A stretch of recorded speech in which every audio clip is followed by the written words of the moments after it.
بسم اللہ الرحمن الرحیم. ناظرین السلام علیکم. میں ہوں آپ کو میزبان صابر شاکر, وفاقی دارالحکومت اسلام آباد سے. کچھ قومی سیاست سے متعلق خبریں ہیں جی, اور خبریں دلچسپ بھی ہیں, حیران کن بھی ہیں, اور ایسی خبریں ہیں کہ جس سے آپ اندازہ نہیں کر سکتے کہ کس پہ شک کیا جائے, کس پہ یقین کیا جائے, اور کون کس کے لیے کھیل رہا ہے, کچھ نہیں کہہ سکتے. لیکن بہرحال خبریں ہیں. اور اب جی قومی بجٹ, وفاقی بجٹ یعنی کہ سالانہ بجٹ جو ہے وہ کم و بیش اب سب نے پیش کر دیا ہے.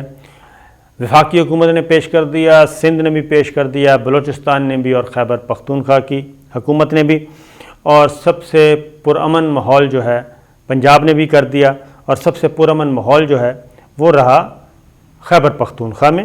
اور وزیر خزانہ, صوبائی وزیر خزانہ تیمور سلیم جھگڑا جو ہیں, سلیم تیمور جھگڑا, انہوں نے تعریف بھی کی. تیمور سلیم جھگڑا نے اپوزیشن کی اور ان کے تعاون کی. 111 بلکہ 1118 ارب کا بجٹ پیش کیا گیا, اور کوئی دنگا فساد نہیں ہوا اور پرامن طور پہ رہا. اور اس میں سمپل خیبر پختونخوا کے جو ضم شدہ اضلاع ہیں یعنی کہ قبائلی علاقہ جات, مجموعی بجٹ کا تخمینہ 199 ارب روپے ہے, جبکہ دیگر اضلاع کے لیے جی 919 ارب روپیہ ہے. یعنی کہ قبائلی علاقہ جات کے لیے 199 ارب روپیہ رکھا گیا ہے.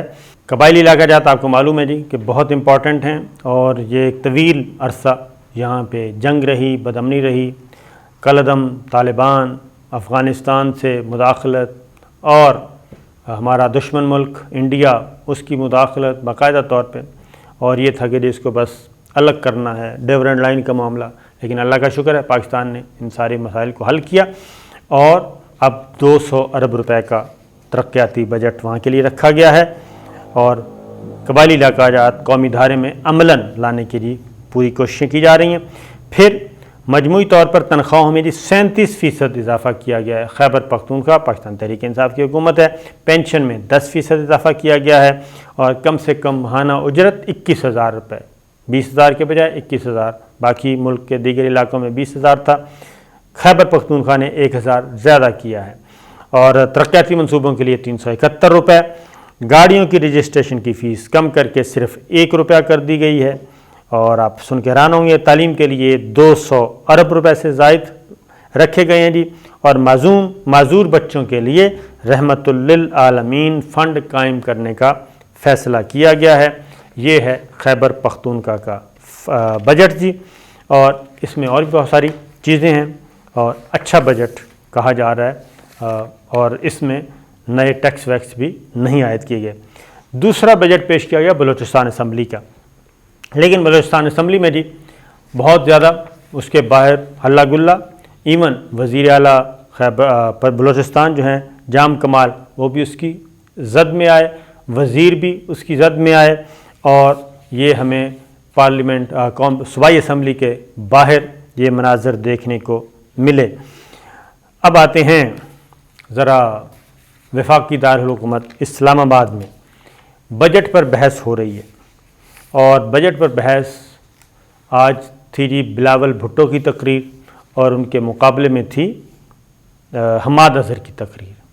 بلاول بھٹو نے کافی لمبی چوڑی تقریر کی, لیکن آپ بھی سن لیں دوبارہ, تو اس میں کوئی ایسی, جیسے شہباز شریف صاحب کوئی بہت بڑا اس میں نقص نہیں نکال سکے, اور بس ادھر ادھر کی باتیں کرتے رہے, اور 3 گھنٹے انہوں نے پورے کیے. اسی طریقے سے بلاول بھٹو نے بھی کوئی ٹف ٹائم نہیں دے سکے, اور زیادہ تر ایک وہ کہنا چاہیے روٹین کی تقریر تھی جو ایک اپوزیشن کر سکتی ہے, اسی طرح سے تھی. لیکن اس میں اگر کہا جائے کہ کوئی سالڈ قسم کے ود آرگومنٹس بجٹ میں خامیاں نکالی گئیں, تو ایسا نہیں ہے. البتہ اس کا جواب حماد اظہر صاحب نے دیا, اور حماد اظہر نے تھوڑا سا ذاتی بھی ہو گئے.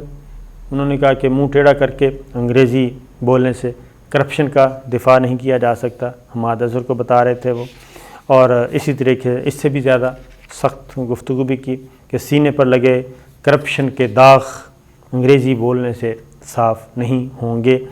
اور زیادہ تر یہی تھا. آوازیں بھی کسے گئے لیکن بہت کنٹرولڈ قسم کے آوازیں تھے، اور مجموعی طور پر جی ماحول بڑا پرامن تھا. اگین میں آپ کو کہوں گا کہ وہ سارے لوگ کدھر چلے گئے، اور خاص طور پہ بڑے بڑے رہنما جو ہدایات دے رہے تھے. میں اکراس دی بورڈ بات کر رہا ہوں جی، دونوں طرف اکراس دا بورڈ بات کر رہا ہوں، اس میں کوئی ایسی نہیں. وہ کدھر گئے سارے؟ نہ تو وہ وفاقی وزیر نظر آ رہے ہیں جو سب کچھ کر رہے تھے اور اس لڑائی کو بڑھا چڑھا کر رہے تھے، اور نہ ہی مسلم لیگ نواز کے وہ مایہ ناز MNAs اور وزراء، سابق وفاقی وزراء، سابق وزراء اعظم وہ نظر آ رہے ہیں؟ بالکل نظر نہیں آ رہے. وہ اب قومی اسمبلی کے بجٹ میں آتے ہی نہیں ہیں، وہ اس بحث میں حصہ ہی نہیں لے رہے، اور ایوان میں نہیں آ رہے، اسمبلی ہال میں ہی نہیں آ رہے. اور مریم صفدر صاحبہ بدستور خاموش ہیں، اور نواز شریف صاحب بھی، شہباز شریف صاحب بھی تقریر کر کے اور حاضری لگوا کے وہ نکل جاتے ہیں. اس سے زیادہ کچھ نہیں کر رہے. بلکہ حماد اظہر تو آج ان پہ بلاتے رہے کہ جناب اگر آپ ہمت ہے تو بیٹھیں، میری باتیں سنیں، میری باتوں کا جواب دیں، لیکن آپ نہیں بیٹھیں گے، آپ کے پاس کوئی جواب نہیں. اس طرح کی گفتگو ہوئی. جو چیز میں آپ کو کنوے کرنے کی کوشش کر رہا ہوں وہ مجھے لگتا ہے کہ کسی نے ڈوز بہت زیادہ دے دی ہے. اور جو میں نے آپ کو ذکر کیا تھا کہ مارگلا روڈ اور شاہراہ دستور اور پنجاب ہاؤس اور کچھ رابطہ سڑکیں ان علاقوں سے جڑی ہوئیں، تو وہاں سے کوئی بہت زیادہ اوور ڈوز اور بہت زیادہ ڈرا دیا گیا، جس کی وجہ سے سب کو سانپ سونگھ گیا ہے. اور اب وہ لڑائی مار کٹائی تو کیا، بلکہ وہ آتے ہی نہیں ہیں. اور اس میں اگلی بات یہ بھی بتا دوں کہ یہ مریم گروپ تو تھا ہی تھا، اور پیپلز پارٹی کو بھی اب اس بات کا، جو پیپلز پارٹی کو مزید ثبوت دیے گئے، پیپلز پارٹی نے بھی اپنے طور پہ چیک کیا کہ یہ معاملات کچھ اور کروانا چاہ رہے تھے، اور پیپلز پارٹی بھی فاصلے پہ ہو گئی ہے اور اس پہ جاری رہے گی، اور مزید کچھ گڑبڑ کرنے کا ارادہ نہیں ہے. لیکن کچھ 2-3 چیزیں اور بھی ٹریس ہوئی ہیں، اور وہ ٹیلی فون کالز، میسیجز اور پھر ہیومن انٹیلیجنس بھی انہوں نے بھی بتایا ہے کہ اگلا اسکرپٹ تیار ہو رہا ہے، اگلی ڈوز تیار کی جا رہی ہے موجودہ حکومت کے خلاف. اور مولانا نواز شریف صاحب، اچکزئی اینڈ مریم صفدر صاحبہ، یہ گروپ کافی مایوس ہے، اور وہ شہباز شریف صاحب پہ شکوک و شبہات کا اظہار بھی کر رہا ہے، اور اب وہ بجٹ میں کوئی بڑھ چڑھ کر بجٹ سیشن میں حصہ نہیں لے رہا، بلکہ نئی ہدایات اور نئی اسٹریٹجی تیار کی جا رہی ہے. لیکن جو مریم گروپ ہے وہ اس بات پہ بضد ہے کہ اگر تو شہباز شریف صاحب کے مصالحتی فارمولے پہ چلنا ہے تو اس کا مطلب ہے کہ ہم نے 3 سال پہلے جو نیریٹو لے کے چلے وہ نیریٹو ہم خود ہی کہہ رہے ہیں کہ ناکام ہو گیا ہے، اور مزاحمتی جو ہماری پولیٹکس ہے وہ ہم خود ہی اس کا گلا کاٹ رہے ہیں. لہٰذا یہ بحث اندر خانے بہت چل رہی ہے. لیکن مجھے لگ رہا ہے کہ آئندہ میرا خیال ہے کوئی جب یہ ووٹنگ کے قریب معاملہ جائے گا بجٹ پہ، جب ووٹنگ ہوگی، جب یہ منظور کروانے کا مرحلہ شروع ہوگا، تب ایک دفعہ پھر درجہ حرارت ہے ایوان کا وہ بڑھ جائے گا.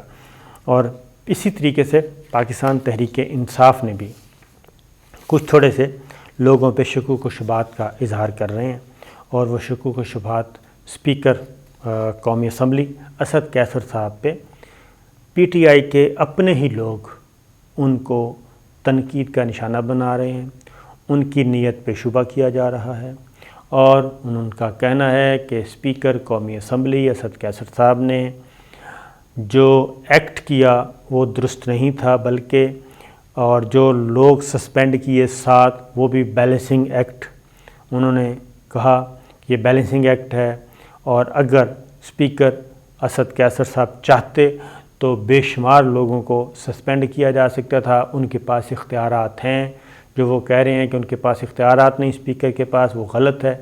بلکہ وزیر اعظم عمران خان تک یہ باتیں پہنچا دی گئی ہیں، اور جو اسد کیسر صاحب کے اوپوننٹ گروپ ہے پی ٹی آئی میں، اچھا پی ٹی آئی کا بھی میں آپ کو بتا دوں، یہ ہر پارٹی کا ہے، جیسے مسلم لیگ نواز میں جو لاہوری گروپ ہے وہ چھایا ہوا ہے، لاہور، گوجرانوالا، سیالکوٹ، یہ والا علاقہ چھایا ہوا ہے، خاص طور پہ لاہور، اور اس کے بعد اگلا پورشن گوجرانوالا، اور پھر آگے خواجہ آصف صاحب، یہ والا علاقہ۔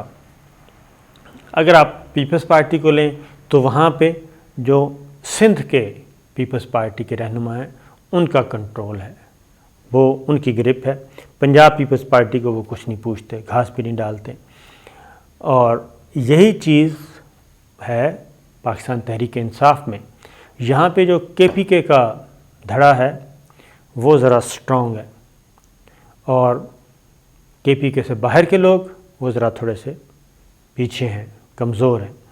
تو یہ اندر خانے بھی اب معاملات چل رہے ہیں کہ اسپیکر اس سے زیادہ ایکشن لینا چاہیے تھا۔ تو اس کے جواب میں اسد عمر صاحب نے بھی یہ بات کی، کچھ اور لوگوں نے بھی کی۔ اس کے جواب میں پھر باقاعدہ طور پہ اسد کیسر صاحب کو اپنا اسٹیٹمنٹ ایشو کیا، اور انہوں نے ان ساری باتوں کو رد کیا۔ تو یہ ایک سرد جنگ جو ہے وہ پی ٹی آئی کے اندر جاری ہے۔ اب آتے ہیں جی وزیر اعظم عمران خان کی ایک بات، وہ کہتے ہیں غلطی ہوئی ماضی میں، اور ٹکٹوں کی تقسیم میں غلطی ہوئی، کابینہ کی تشکیل میں غلطی ہوئی، بہت سارے لوگ، میں ٹکٹ نہیں دینا چاہیے تھا، مجھے الیکٹیبلز میں نہیں پڑھنا چاہیے تھا۔ لیکن مزے کی بات یہ ہے کہ اب پھر عمران خان صاحب کو الیکٹیبلز کا چسکا جو ہے وہ بھی جاری ہے، اور اگر آپ آج کل ٹی وی چینل دیکھیں تو روزانہ کسی نہ کسی کو پکڑ کے پی ٹی آئی میں شامل کیا جا رہا ہے، اور وہ ہے آزاد کشمیر کے انتخابات ہونے ہیں جو، اب اس میں یہ ایک لگی ہوئی ہے دوڑ جی، اور ڈیلی ایک دو آدمی شریک ہو رہے ہیں، اور اس پہ خوشی کے طور پہ شادیانے بجائے جاتے ہیں کہ فلاں پاکستان پیپلز پارٹی کا رکن وہ پیپلز پارٹی چھوڑ کے پی ٹی آئی میں شامل ہو گیا، مسلم لیگ نواز کے فلاں مرکزی رہنما وہ چھوڑ کے پی ٹی آئی میں شامل ہو گئے، وزیر اعظم عمران خان سے ملاقات ہو گئی۔ اب ان میں سے بہت سارے لوگوں کو اگین وہی غلطی کی جا رہی ہے کہ اس وقت ٹارگٹ ہے کہ الیکٹیبلز کو اور تگڑے لوگوں کو لیا جائے اور زیادہ سے زیادہ اپنے ممبرز جتوائے جائیں، اور جب اس کے بعد حکومت سازی کا مسئلہ آئے گا پھر یہی الیکٹیبلز جو ہیں، یہی جو ابھی فلور کراس کر کے آئے ہیں فصلی بٹیرے، ان کی اور پی ٹی آئی کے پرانے لوگوں کی پھر لڑائی ہوگی۔ پھر ان حلقوں میں ان کو پریفر کیا جا رہا ہے جو پہلے سے ہیں ان کو پریفر نہیں کیا جا رہا، تو یہ لڑائی ابھی بھی جاری ہے۔ تو جب حکومت سازی کا مسئلہ آئے گا تب پھر یہ لڑائی مزید ابھرے گی، پھر اس کی وجہ کہ ان میں سے ہر کسی کو کہا جا رہا ہے کہ جی آپ کو ہم وزیر بنائیں گے، آپ کو ہم وزیر اعظم بنائیں گے، اور مجھے پتہ ہے کہ وزیر اعظم کس نے بننا ہے آزاد جموں اور کشمیر کا مستقبل کا۔ اگر پی ٹی آئی جیت جاتی ہے تو اس کا نام ابھی کسی کے سامنے نہیں ہے، لیکن جو بھی رہنما جا رہا ہے اس کو کہا جا رہا ہے کہ آپ کو جی ہم وزیر اعظم بنائیں گے، کسی کو کہا جا رہا ہے ہم آپ کو سینئر وزیر بنائیں گے۔ تو پوری کابینہ، بلکہ کابینہ بہت ہی بڑی کابینہ تشکیل ہو رہی ہے۔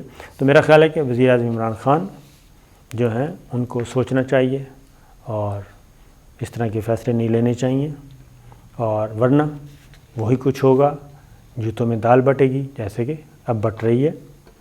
باقی ان کی مرضی ہے، ان کی جماعت ہے، وہ جو چاہیں کریں، لیکن پی ٹی آئی کا جو خاص بریڈ ہے وہ بالکل ناراض ہے اور غصہ ہے، اور اسی پالیسی کے تحت کچھ سیٹیں لوز کرنے کا اندیشہ موجود ہے پی ٹی آئی کا۔ تو یہ ہیں جناب چیزیں اور خبریں میں نے کہا آپ سے شیئر کر لوں، اور ایک اچھی خبر چلیں پھر اگلی ویڈیو میں انشاءاللہ۔ اجازت دیجیے، اللہ حافظ۔